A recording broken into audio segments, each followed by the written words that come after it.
Let's talk about dropshipping returns and refunds. It's one of those topics that a lot of dropshippers don't want to talk about. But hey, listen, if you are going to do a dropshipping, like if you're going to dropship for a long haul, you're going to have returns. I don't care how good your products are. There are a lot of things you can't control, and sometimes customers are they're a little inflexible. You can't really predict them. They're a little unpredictable. So you're going to have returns, you're going to have refunds. I really don't care. So don't stress about it. Okay. You want to embrace the whole process, and you want to actually prepare yourself properly for the eventuality of a return and or a refund. So here is the overview I want to share with you. First of all, you need to understand that when we talk about dropshipping returns and refunds, there are two categories of products here. And this is really important, because if you don't understand this, you're going to lose money like crazy. You're going to lose a lot of cash. So there are products that can be returned, that are like, it's okay for the customer to return them. And that's one. And number two, there are products that cannot be returned. And they cannot be returned for several reasons. Number one, the products, once you start using it, you can't actually, like if you take it back as it is, you can't sell it again. Or maybe the product is just too pricey. The whole return, the whole shipping back process, it's just going to cost you a lot of cash. So it's not worth it when you look at the selling price, the original price of the products. Okay. So this is important. It's important to know that some products might not be worth returning to your dropshipping supplier at all. So those are things I really want you to pay attention to. Okay. Some products can cost more with return shipping than sending a replacement to your customer. Also, some dropshipping suppliers, they charge you a restocking fee for products that are being returned. So when you think about the economics of this situation, you got to ask yourself, is it really worth it? Let me give you a very quick example. A customer bought a bracelet worth $3 or $5, but it doesn't fit well. Now this customer wants to return. You're not at fault here. It's not your fault. But in such a case, you can simply offer your customer to send a replacement and let them keep the original product as well. This will be much easier than taking care of the full returns process. Think about it. $5. Okay. By the way, welcome back to the show. It's really a pleasure to have you here. We love having this sort of conversations every now and then about dropshipping and related topics. So number one, I want you to recognize that. You need to recognize that there are some products that are not economically interested when it comes to you accepting the returns at all. Okay.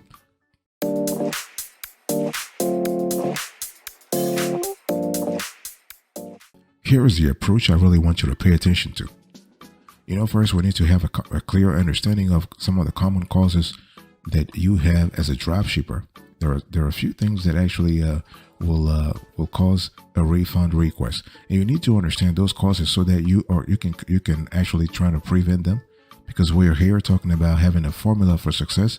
We're trying to prevent things from happening in the first place, because prevention is a lot easier and a lot cheaper than curing. Okay, so the thing here is that here are the most common causes of refund requests. So the product does not match your store's description. So basically, you're trying to customers are thinking that you're trying to fool them. So you have a description in your store. This could be on a Shopify store, or your BigCommerce, WooCommerce, Squarespace store, or Amazon, Etsy store, or eBay store, whatever. And you're saying one thing, and the product that they got is saying something else. So you have this chasm, you have this dichotomy, you have this gap, this sort of dichotomy between what you're saying and the reality. And customers are really pissed, and they don't like that. So if they see this gap, they will actually return the product. Not a problem. I mean, because they don't like it. So this is why you always should double check the data your supplier provided you with, to make sure that whatever you're saying on your website really matches reality, matches what your supplier is going to send to the customer. By the way, I want to quickly remind you of today's conversation. We're talking about dropshipping, returns, and refunds. Everything you need to understand so that you can actually navigate the process a lot more easily and also cheaply. The second cause why you can have a refund request is that the product does not fit right, or the customer ordered the wrong size. Now, those are things you can't really predict, and you can't control, the customer behavior. If the customer made a mistake while ordering the product, there's nothing you can do. It's part of business. I want you to accept it. Don't be pissed. Don't be stressed about it. It's part of business.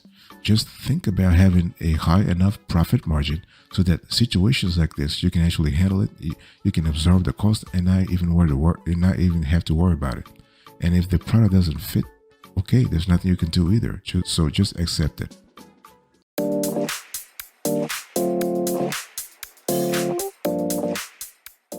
The third reason why you might have a return or a refund request is that the product is damaged or defective. Okay. Now, when we talk about defects in products, you have to know that the responsibility is entirely on your dropshipping supplier.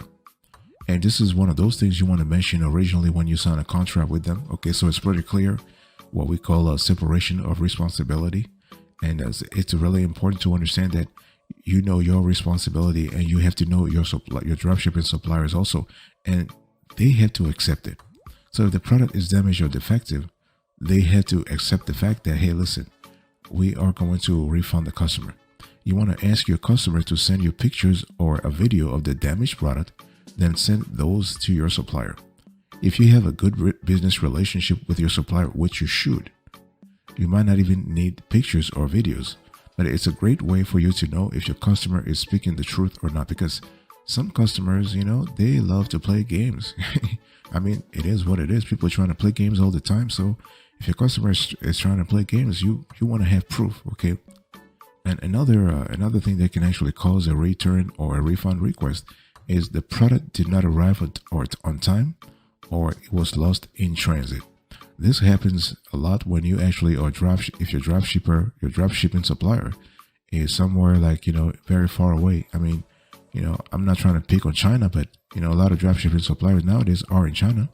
And so if you're somewhere if you're somewhere in Milwaukee, if you're somewhere in Portland, Oregon, and your customer is in Portland, Oregon, and they actually order something, and it takes 2 weeks, 3 weeks, 4 weeks. I mean, and the customer is like, you know what, whatever, I don't want the product anymore. Then you're gonna have to eat that loss, and because they're just pissed, or even worse, the product was altogether lost in transit. Those are things that happen. Okay, I'm just trying to paint a realistic picture to you, so if you are going to do dropshipping, or you're still doing dropshipping, and you want to understand all the possibilities when it comes to returns and refunds, those things will happen.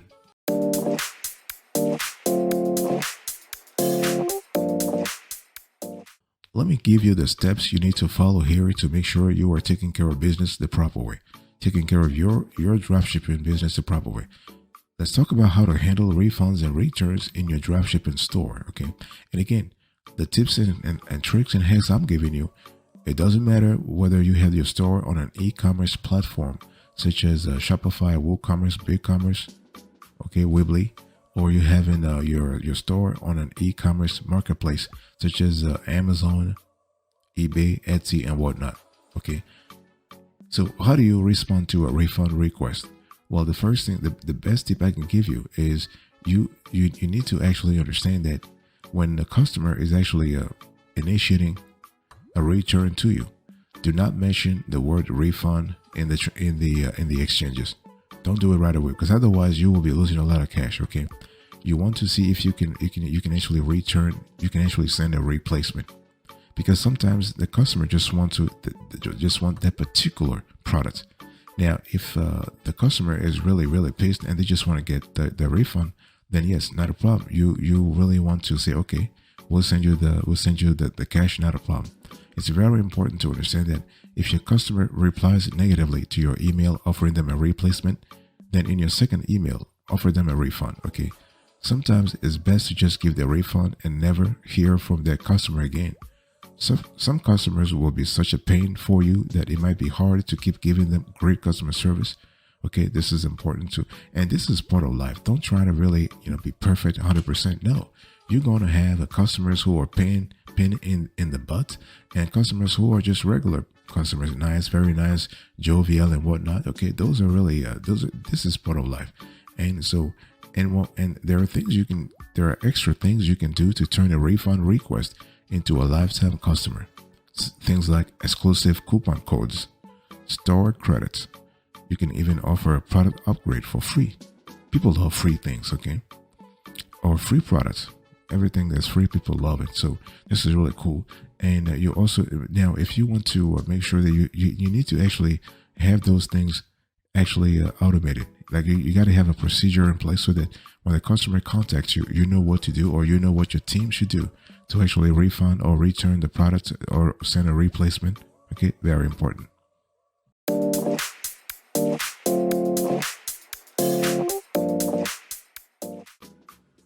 Let me give you a few pro tips here. How do you get a smaller number of refunds and return requests when dropshipping? And this is one of those things that a lot of dropshippers actually underestimate. See, the whole thing is when we talk about returns and refunds requests, you need to understand that you are losing money. If you're a dropshipper, you are listening to me right now. Anytime you have to engage in anything else that is not directly related to selling, you are losing money. And when we talk about returns and refunds, you have several I think several scenarios for losses. First, you have something called opportunity cost. In other words, you are diverting your time away from the actual sales process onto an activity that is not revenue generating. Okay. Then number two, you are losing actual money, because if the customer wants you to refund the transaction, you are losing the products. You are never going to get that. That's a loss. And the third, you don't want to go back and forth with the customer, because the customer has time. He or she probably just home and just like, and has all the time in the world to sort of to play with you, to exchange with you. You don't have time. You have a drop shipping business to run. So you better get back to your business and really start doing some real work here. So you want to really systematically stay away from having back and forth, because the last thing you don't want, the last thing you don't want is basically the customer going to social media or Trustpilot or those review websites and just leaving a negative review, leaving negative feedback about your products or company. You don't want that. Okay, so be very careful here. So if you want to get fewer refunds and returns requests when dropshipping, you want to check for fraud. Very important. Make sure the order is legit and that chances are low that it might be a fraud order. You want to actually provide great customer service. Okay, this has to be something that you have to do all the time, so that you're basically bringing your store's reputation to a certain level.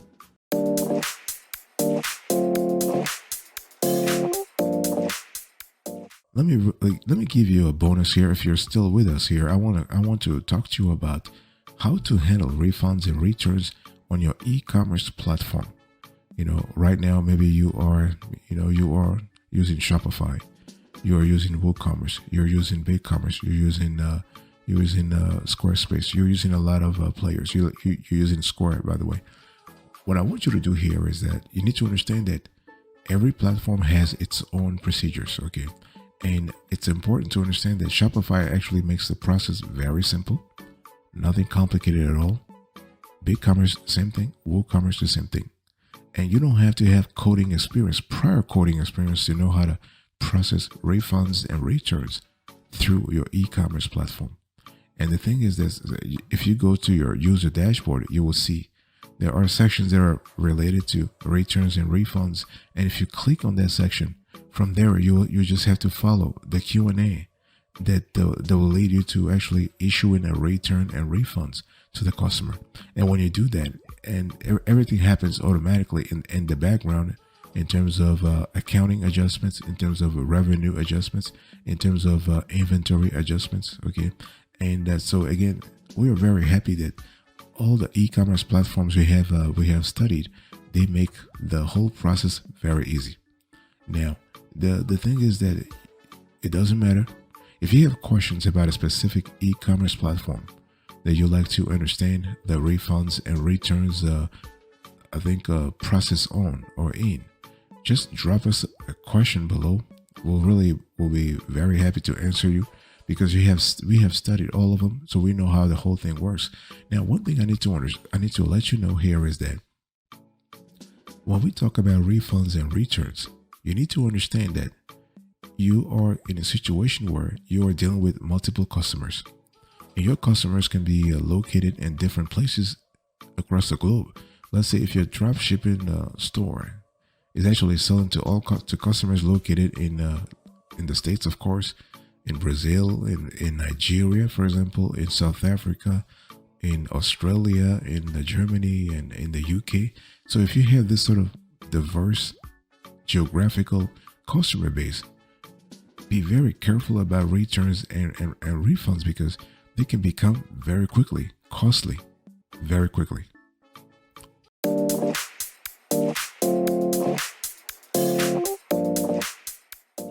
Before we close today's conversation, it's important to understand that if you are trying to systematically have if you really want to have a lower number of returns and refunds, it's important to write a refund and return policy when drop shipping, because the whole thing here is that you can actually take care of sporadic returns and refunds requests, yes, every now and then. But if you see that there is a pattern, things are happening, and you see some I would say some bottlenecks appearing in your process over and over and over, it's about time that you actually really you want to have a protocol, what we call a protocol for success. So you need to have a refunds and return policy.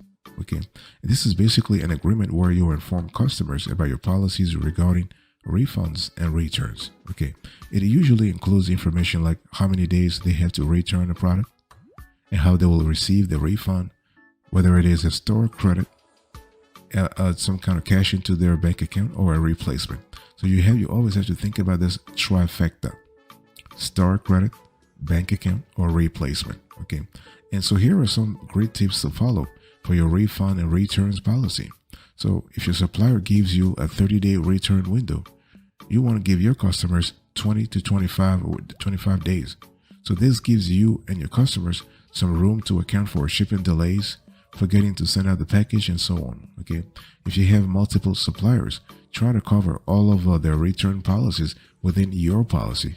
Okay, and remember that you are a dropshipping store, and in case you have no physical, that means what? You have no physical office. Many dropshippers don't. They actually work from home. So then do not specify a return address on your refund and return policy page. Only accept returns with a tracking number. Okay, so those are really important. And what I want to say here is that the last thing you want is for your customers to actually claim they shipped your item and it gets quote unquote lost in the mail. The whole thing about the product was lost in the mail. Don't do this. You only want to accept returns with a tracking number. Okay, and the thing I want to say here is that this return and refunds policy has to apply to all geographies. Okay, whether you are actually handling returns when drop shipping from China, or handling returns when drop shipping from the States, from the UK, from Germany, from Australia, from New Zealand, and whatnot.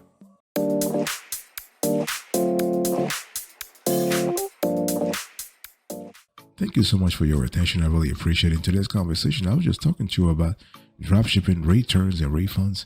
So I gave you the approach that we believe is actually great. I explained to you the common causes of refund requests when dropshipping. I give you the steps how to handle returns and refunds in your dropshipping store. I gave you a few pro tips how to get fewer refunds and returns requests when you are dropshipping, and I gave you a bonus in terms of handling returns and refunds on your e-commerce platform, and also writing a refund and return policy when dropshipping. Thank you. God bless you. I will speak to you another time, but until then, remember, stay marvelous.